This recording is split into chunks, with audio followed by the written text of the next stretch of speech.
Doctor Sasmit Patra. माननीय अध्यक्ष महोदय,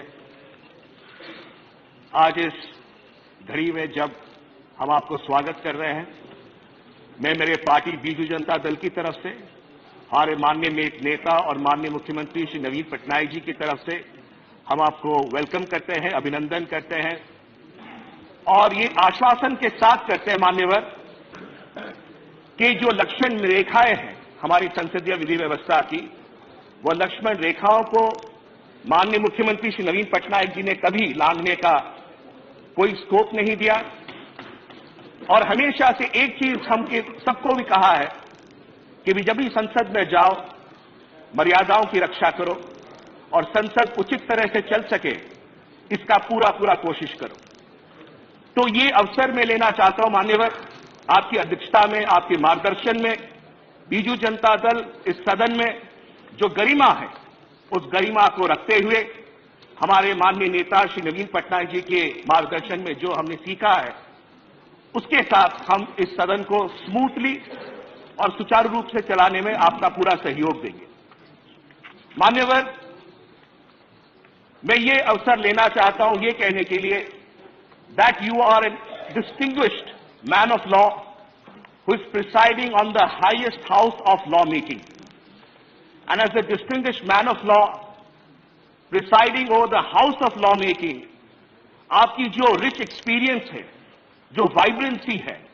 वो हम सबको एक अवसर देगा और सीखने के लिए। मान्यवर, कई माननीय सदस्यों ने आपकी इंटेलेक्ट के बारे में कहा, मैं आपके विशाल हृदय के बारे में दो शब्द कहना चाहूंगा। मान्यवर, कुछ ही दिन पहले मैं अपने परिवार के साथ सदन में आया था और सदन बंद था तो उनको घुमाने लेके आया था और जब मैं घुमाने लेके आया यहां पर तो मुझे सुनने में आया कि आप चेंबर में हैं, आए हुए हैं। स्वाभाविक तौर से आप अध्यक्ष हैं, माननीय उपराष्ट्रपति जी हैं, तो अपॉइंटमेंट लिया जाता है, प्रोटोकॉल लिया जाता है और उसके बाद आपसे मिला जाता है। पता नहीं मुझे क्या हुआ, मुझे लगा आपसे मैं मिला एक दो बार, मुझे लगा कि नहीं, मैं माननीय अध्यक्ष जी को एक स्लिप भेजता हूं कि मैं अपने परिवार के साथ आया हूं, क्या मुझे 30 सेकंड आपके मिल सकते हैं। माननीय अध्यक्ष महोदय, आपका इतना विशाल हृदय है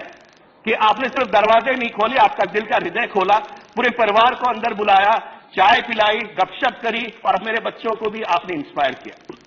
ये बताता है कि किस तरह से आपका हृदय, आपकी सोच सिर्फ सांसदों के लिए नहीं, उनके परिवारों के लिए है और आपके जो विश्वास है कि किस तरह से आने वाले दिनों में इस सदन को और आगे लिया जा सकता है, ये इसका एक प्रतिबिंब है। मान्यवर, आपने बिजनेस एडवाइजरी कमेटी में कल एक बहुत खूबसूरत बात कही, मैं शांत होकर सुन रहा था। आपने कहा that whenever there is any matter, I first look to the opposition, then I look to the government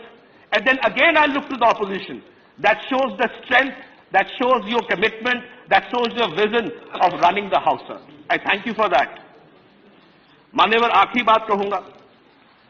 ये सदन काउंसिल ऑफ स्टेट्स है, हम उड़ीसा से आते हैं और कई ऐसे विषय होते हैं